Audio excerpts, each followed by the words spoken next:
Hello and welcome to Express News with me, Deepika, your daily half-an-hour window that brings you 100 news and updates from the country and the world in 30 minutes. Let's begin. India's Vice President Jagdeep Dhankad addressed the gathering at the Foundation Day celebration of National Human Rights Commission in India, New Delhi. During the event, Vice President said, and I quote, India's scriptures were and are our charters. They are a repository of knowledge and wisdom, unquote. Defence Minister Rajnath Singh addressed the launch of Dare to Dream 5.0 Innovation Contest in New Delhi. Defence Minister said technology has given rise to new forms of unconventional warfare and drones, cyber warfare, bioweapons and space defence have emerged as key challenge. DRDO Chairman Dr. Sameer Kamath said that the Technology Development Fund of DRDO provides funding of up to 10 crore rupees for innovative deep technology. The sea phase of Exercise Malabar, the naval drill featuring the navies of India, the US, Australia and Japan concluded on Friday. The participating navies from 4 countries were engaged in a wide range of maritime warfare operations covering the surface, subsurface and air warfare domains off the coast of Visakhapatnam. Indians will be able to get the visa on arrival facility while travelling to the United Arab Emirates. This new provision applies to the holders of a valid visa, residence or green card issued by the US, European Union countries and the UK. Intensifying the probe on the hoax bomb threats received by several domestic and international flights in India, about 10 social media handles were suspended or blocked by cybersecurity agencies till now. As per the officials, these handles were analysed by a joint team of cyber, aviation security and intelligence agencies, following which orders were issued. The Election Commission of India issued notification for the first phase of assembly elections in Jharkhand on Friday. The state will witness polls in 2 phases. 43 assembly constituencies will go to polls in the first phase, scheduled for the 13th of November. For the first time, the Election Commission has provided online nomination facilities for candidates in Jharkhand. Nomination forms will be available on the online portal of Election Commission. In Jammu and Kashmir, the Union Territory government today announced the allocation of portfolios to the newly appointed ministers. Robotic dog Rocky, a major attraction at the India Mobile Congress 2024 at Bharat Mandapam. This robotic dog is equipped with 5G technology and has been developed by global tech giant Ericsson. India sends humanitarian assistance to Lebanon. A total of 33 tons of medical supplies are being sent. First tranche of 11 tons of medical supplies were dispatched today. The consignment comprises of a wide range of pharmaceutical products, including cardiovascular medications, anti-inflammatory agents and antibiotics, among others. India's Education Minister interacted with scholars of the 5 newly classified classical languages, which are Pali, Prakrit, Marathi, Bengali and Assamese. The scholars expressed their happiness and thanked Prime Minister Narendra Modi for including these Indian languages into the list of classical languages. They also extended their support towards promoting and enriching them. At close, the Sensex climbed 218.14 points to settle at 81,224.75. Nifty rose 104.2 points to close at 24,854.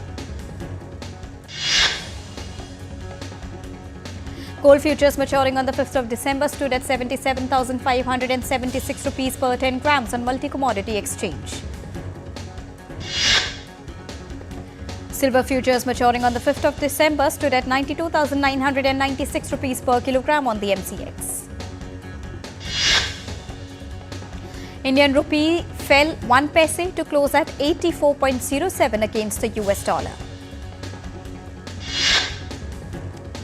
China recorded the slowest GDP growth in the third quarter of 2024 since early 2023. China's economy grew 4.6% year-on-year in July-September, slowing from 4.7% in the second quarter.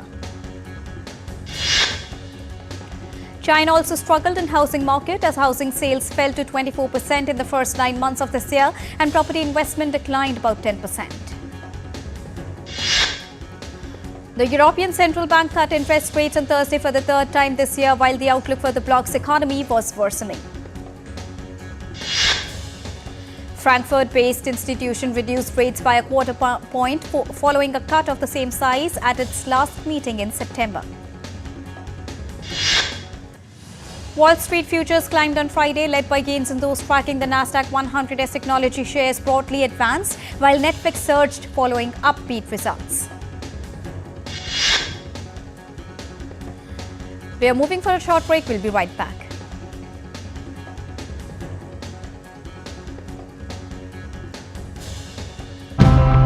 Today's episode was all about unique ideas that help us adapt to this new world where so much around us is changing. We are forming communities to practice regenerative farming and learn how to control these problems naturally. We have invested in a new battery park to stabilize it, and that makes it also easier for us to phase in renewables like wind and sun. We're developing some AI tools which use imagery in our grow rooms. They can monitor them on a 24-hour basis, and they help us understand the prime time for picking so that we harvest those mushrooms at the perfect time of ripeness. I have been using Ravichandran's vermicompost and have had good yields. Now I have used it for this 2-acre maize field.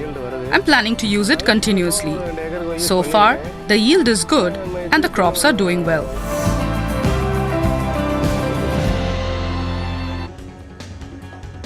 Welcome back. Let's continue. India's President Draupadi Murmu visited Malawi as part of a 3-Africa nation visit. She held bilateral meeting with her Malawi counterpart and focused on trade and economic activities. India and Malawi signed 4 MOUs following bilateral and delegation-level talks. These included cooperation in sports, youth matters and pharmaceutical. President Draupadi Murmu also visited the National War Memorial of Malawi. Apart from Kumuzu Mausoleum, the resting place of founder and father of Malawi nation, Dr. Hastings Kumuzu Banda. Israel Prime Minister says conflict could end tomorrow if Hamas lays down their arms and returned all hostages. US President hails Sinwar's death, says it's time to move on. Hezbollah announces new escalating phase in conflict with Israel, says a large-scale attack is imminent. Israel conducted raids on Gaza after killing Hamas chief Sinwar. Netanyahu called the death of Sinwar an important landmark in the decline of evil rule of Hamas. The Israeli military said it killed 2 attackers who had crossed the border into Israel from Jordan on Friday. However, the third fled the scene. Israeli army released videos set to show military operations in Lebanon. Armed Israeli troops were seen walking alongside tanks and entering the buildings. Berlin pushes for ceasefire after death of Hamas leader Sinwar. Spokesperson for the German government said the death of Sinwar must lead to a ceasefire in Gaza and the release of all remaining hostages. Russia launches overnight drone strike on Ukraine. Kyiv on Friday claimed to have shot down 80 of the 135 Russian drones. Ukraine evacuates civilians from Kupiansk as Russian forces press closer. Ukrainian authorities earlier ordered the evacuation of a key city and 3 other localities in northeastern Kharkiv region. US President Joe Biden is in Berlin to discuss Russia-Ukraine conflict with key European partners. He also received Germany's highest order of merit. US President Joe Biden was greeted with military honors as he began his visit on Friday. German President Frank-Walter Steinmeier accorded a grand welcome to Joe Biden. US President Biden will also hold meetings with UK Prime Minister Keir Starmer and French President Emmanuel Macron on the issue of Russia, Ukraine and West Asia conflicts. NATO defense ministers gathered in Brussels for second day of the summit on Friday. Discussions were focused on Ukraine, global partnerships and standardization process. Ukrainian President Volodymyr Zelensky and NATO Chief Mark Rutte stressed unity among partners at NATO meeting. Rutte stressed that NATO will not lose united will to support Ukraine. Tensions on the Korean peninsula reached a new high. North Korean leader Kim Jong-un declared South Korea as a hostile state. Speaking at the second Corps headquarters, Kim emphasized the growing threat from the South Korea-US alliance. He stressed for a stronger North Korean nuclear deterrent. Early voting is underway in the presidential battleground of North Carolina. Survey showed Trump with 48% support in state polls, while Harris settled with 47.5% supporters. Bus accident in Turkey claims 6 lives. An investigation is underway to determine the cause of the accident.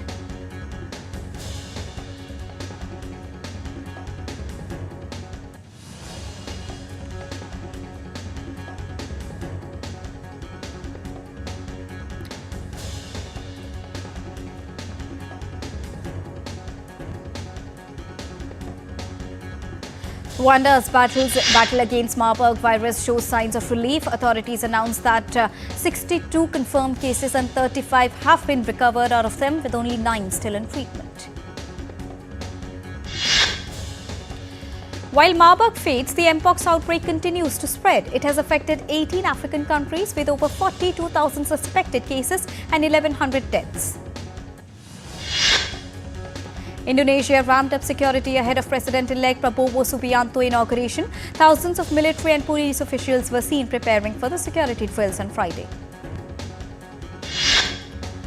Kenyan Senate voted to remove Deputy President Rigathi Gachagua by impeachment. President Ruto nominated Kithure Kindiki as the new Deputy President.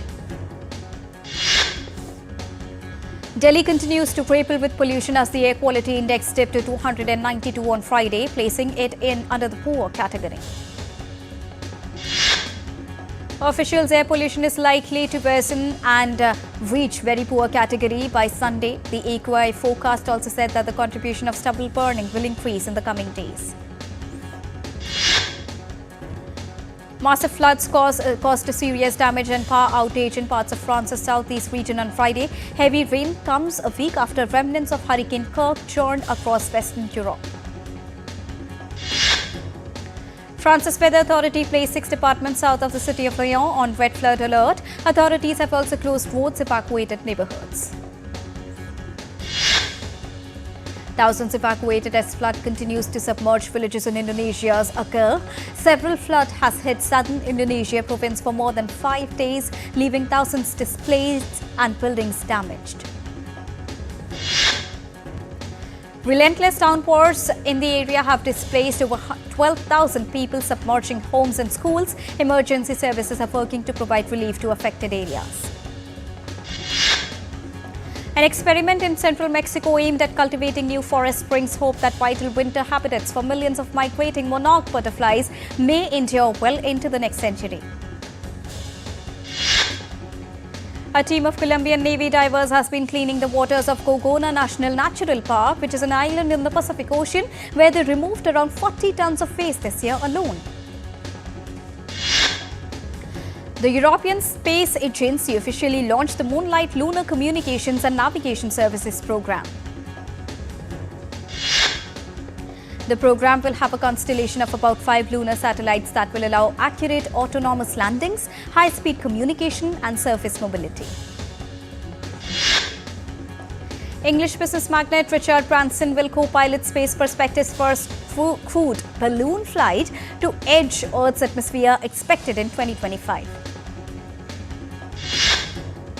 A recent workshop in Namibia's capital focused on educating healthcare practitioners about preventing discrimination against LGBTQ+ individuals. The Philippines government is making efforts to enhance disaster risk reduction through a comprehensive database and improved infrastructure. Indonesia is also enhancing disaster risk reduction efforts through resilience strategies, public awareness, and learning from Asia-Pacific experiences. The sails of the iconic Sydney Opera House were illuminated on Friday night with a photographic tribute to welcome King Charles III and Queen Camilla. Kew Gardens in London has launched Halloween at Kew, a new light trail featuring playful scenes, aiming at attracting more visitors and offer unique and exciting experience. The first day of New York's 2024 Comic-Con started on Thursday. Hundreds of thousands of people are expected to attend the weekend event that will end on Sunday. Unofficially recognized as the largest pop culture event on the East Coast, Comic-Con attracts attendees who cosplay as their favorite characters from shows, movies and comic books. South Korean author and Nobel Prize winner of literature, Han Kang, made her first public appearance on Thursday after staying out of the spotlight for a week. Han Kang shared her desire to continue connecting with readers through her writing. She also revealed plans to focus on writing 3 new books before she turns 60. A stunning celestial spectacle occurred as a comet brightened the skies over China. The comet, known for its striking yellow tail, captured the attention of stargazers and photographers alike. The Mexican town of Atlixco prepared for the Day of the Dead by showcasing 14 giant Catrinas crafted by artisans at various locations throughout the town. American artist Nathan Sobaya's Art of the Brick exhibition in Berlin captivates visitors with intricate Lego sculptures, sparking nostalgia and creativity for all the ages. Sobaya left his law career to focus on Lego art, using around 10 million bricks to create life-size sculptures and famous artworks. Moldova is experiencing a hopeful transformation in its trade landscape as it is now seeking new markets in response to recent challenges. As Moldova prepares for a referendum on joining the European Union, many view this as a significant opportunity for growth and positive change, paving the way for a brighter future for its people. Members of the boy band One Direction released a statement on Thursday saying they are completely devastated by the news of Liam's passing following Liam Payne's death in Argentina. Argentinian fans of the singer held a vigil on Thursday night outside the Buenos Aires hotel where he died. Actor Andrew Garfield brought a life-size cardboard cutout of actress Florence Pugh as she was unable to attend the London Film Festival premiere of a new romantic drama called We Live in Time on Thursday. Hollywood actress Mitzi Gaynor died at the age of 93 on Thursday. She was known for her singing and dancing in Hollywood musicals throughout the 1950s. American comedy film Goodrich released today, written and directed by Haley Mayers. The film stars Michael Keaton and Mila Kunis. After premiering at the Toronto International Film Festival on the 8th of September, the American crime thriller film Women of the Hour released on Netflix on Friday. The American psychological supernatural horror film called Smile 2 released on Friday. Written and directed by Parkin, it's a sequel to the 2022 film Smile and stars Naomi Watts. The Australian version of the popular sitcom The Office is out on Amazon Prime Video now. It stars Felicity Ward in the lead. The second season of the British drama thriller television series called The Devil's Hour is out on Amazon Prime Video. It picks up right where its predecessor left off. The Malayalam web series 1000 Babies has started streaming on Disney Plus Hotstar, starring Rahman and Neena Gupta. It is an investigative thriller with 7 episodes. India trailed New Zealand by 125 runs with 7 wickets remaining. Earlier, Rachin Ravindra's powerful knock propelled the Kiwis to 402 on day 3 of the first test in Bengaluru. South Africa entered into the ICC Women's T20 Cricket World Cup final with an 8-wicket victory over defending champions Australia. ICC Women's T20 Cricket World Cup, West Indies and New Zealand are all set to take on each other in the second semi-final at Sharjah on Friday. Sajid Khan and Noman Ali take all 20 England wickets in second test as Pakistan win by 152 runs to square 3-match series at 1-1. The third test begins in Rawalpindi on Thursday. Sourav Ganguly has been appointed as the Director of Cricket for JSW Sports. Former Indian captain will oversee all its cricketing properties. In Denmark Open, PV Sindhu lost to Indonesia's Gregoria Mariska Tunjung by 13-21, 21-16, 9-21 in the quarterfinal round. Rafael Nadal is all set to lock horns with Novak Djokovic for the last time before his retirement. The pair is set to meet at the Six Kings Slam exhibition event in Saudi Arabia. Celtic fell 4-0 to Real Madrid in their second group stage match of the Women's Champions League. Chelsea extended their perfect start to the season by defeating Dutch side Twente by 3-1 in UEFA Women's Champions League, moving to the top of Group B. And England's cricket board barred transgender women from participating in top tiers of women's cricket in England. The new policy also bars trans women from the 100 format. And with this, it's a wrap here on Express News for now, but news and updates will continue here on DD India. So don't go anywhere, keep watching and keep tracking DD India for all latest news and updates from the country and the world. Thank you so much for joining us right now. Namaskar.